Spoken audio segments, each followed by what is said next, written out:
Can you solve this SAT-style math problem? Let's go through it step by step. But before we begin, let's first understand the concept. In math, a function takes an input, does something to it, and gives us an output. For example, if you're given the function x plus 3, let's try using some inputs to test the outputs. If x equals 1, replace x with 1. 1 plus 3 is 4. Our output is 4. If x equals 2, replace x with 2. 2 plus 3 is 5. Our output is 5. If x equals 15, plug in 15. 15 plus 3 is 18. The output is 18. And if x equals 100, then 100 plus 3 is 103. So the output is 103. Now, functions are often written using the symbol f of x.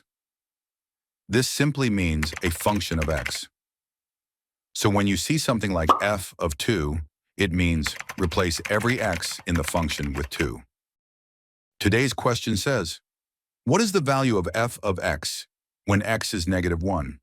The function is x squared minus 5 times x plus 6.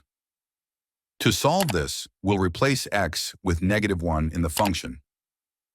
Then work through the math step by step to find the answer.